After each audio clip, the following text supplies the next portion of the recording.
This video is just a follow-up on one of the problems which I did in section 2.2 of Nagel's textbook and 1.4 of Edwards.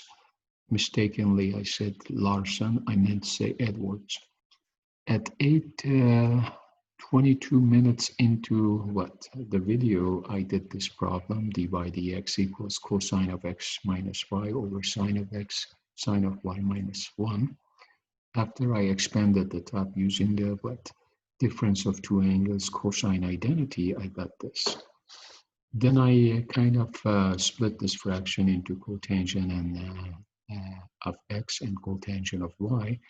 But then instead of dividing both sides, I multiplied. So I apologize. So here is the corrected version of that problem.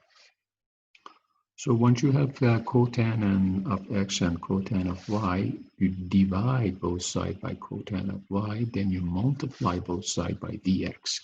So this is called separation of the variables. So the minute you put the function of y on the side where dy is, and the function of x where dx is, you have gone through a procedure or step. It's titled separation of variables. 1 over cotangent is tangent, so tangent is sine over cosine. So this guy is cotangent, which is cosine over sine. In this, on the left side, if u is, let's say, cosine of y, du is what? Minus sine of y dy. So you need a negative. So that's du over u with a negative in front, which is natural log. On the right side, if u is sine of x, du is what? Cosine of x dx. So once again, that's du over u, which is natural log of x plus c1. So the idea is what? Because these guys have natural logs, it will be really nice to write what? Natural c1 as a natural log of what? C1 as well, meaning if C1 is a constant, so is natural log of C1. So just to simplify this expression, we're going to rewrite C1 as natural log of C1. This minus goes up here and what? It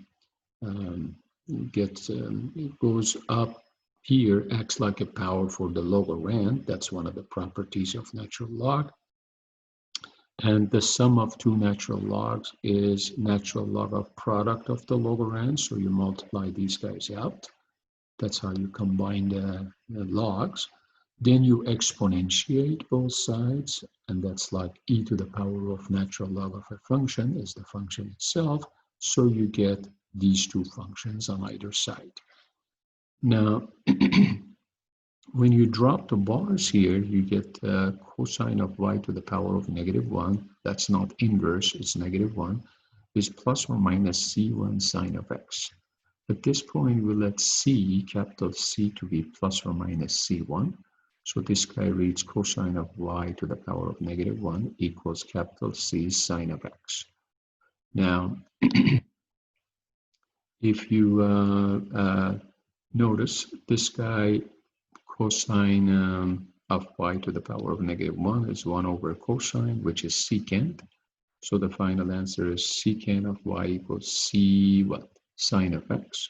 So if you want to put this in explicit form, you just write it as y equals secant inverse of what's on the right side. Make sure you include the c inside the parentheses. Once again, I apologize for the mistake and hope this helps. Thank you.